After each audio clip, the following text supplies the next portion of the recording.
تبدأ تتعلم مهارة جديدة أو لغة جديدة، وعمال تسوف وتقول بكرة بكرة بكرة، بس الحقيقة بكرة ده هو النهاردة اللي انت قلت عليه بكرة امبارح.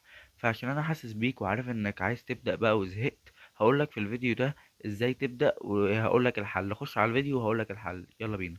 اهلا بيك في كافي دوز، المكان اللي هتشوف فيه القهوة والتحفيز والوعي.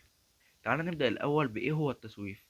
التسويف ده هو إنك تأجل المهام اللي عندك لوقت تاني. وفي بعض علماء النفس قالوا إن التسويف ده هو إن الشخص بيلجأ له هروبا من القلق اللي بيبقى بعد تخليص المهام أو بداية المهام حتى، أو مع أخذ القرارات.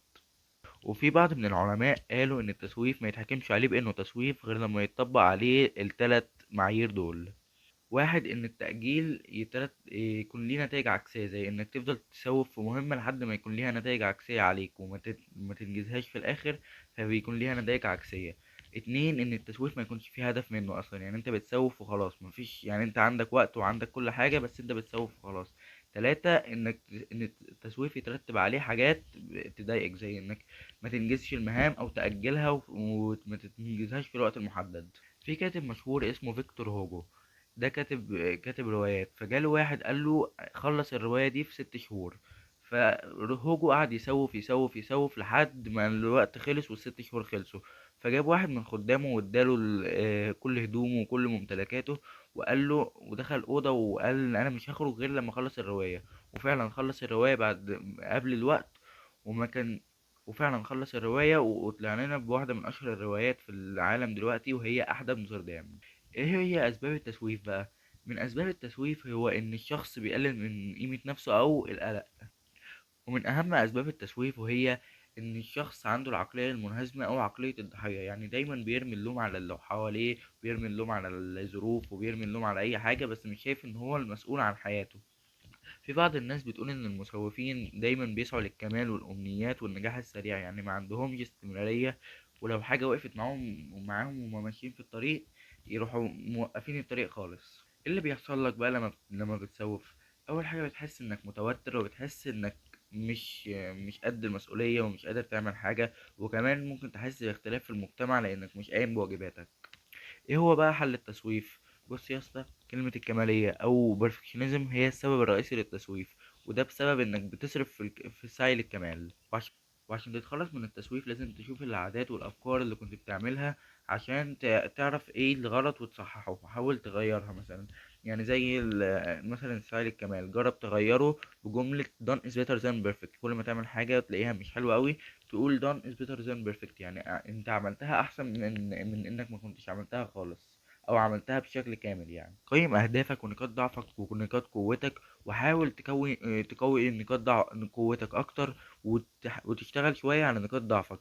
وكمان قيم أو شوف اولوياتك وشوف الحاجات اللي مهمة بالنسبة لك والحاجات اللي لا، وحاول تظبط وقتك. وتستخدم مصفوفة ايزنهاور اللي شرحناها بالتفصيل على القناة، تقدر تروح تشوفها دلوقتي. وكمان لازم لما تواجه اي مشكلة تطلب المساعدة، زي مثلا لو واجهت قلق او قلة تركيز، روح اسأل اي حد يساعدك في الموضوع ده ويكون متخصص. ولازم كمان تحط اهداف واقعية، يعني مثلا ما تقولش انا عايز اجيب طيارة السنة دي وانت اصلا معكش جنيه. لا، اقول مثلا انا عايز احوش مبلغ حتى لو صغير من تمن الطيارة السنة دي، وخطط خطط واقعية تقدر تمشي عليها، وفي الاخر هتوصلك انك تجيب الطيارة اللي انت عايزها.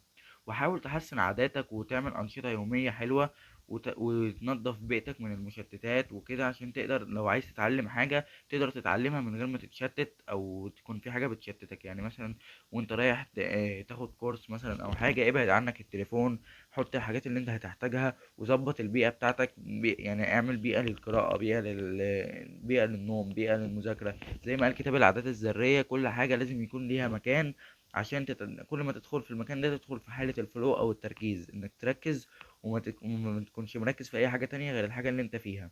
في ناس بتعمل جداول، حتى جداول محسوبة بالسنتي، يعني حتى دخول الحمام حاسبين له وقت.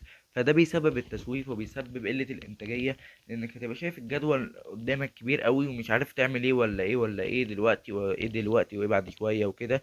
فالأحسن إنك تحط مهامك المهمة، وكل ما تحس إن حاجة حصلت حاول تعدلها وخليك مرن، ما تزعلش وتقول ده حصل كده مش هعمل حاجة خالص، لأ، حاول تعدلها وتظبطها. وكمان جزء مهامك الكبيرة خليها صغيرة عشان تقدر تعملها، زي ما قال كتاب العادات الذرية: صغر العادات، كل عادة خليها صغيرة وخليها ذرية. يعني زي العادات الذرية معناها ان العادات الصغيرة، حاول يعني المهام الكبيرة خليها صغيرة، حاول تجزأها لحتت لحد ما تبقى صغيرة قوي.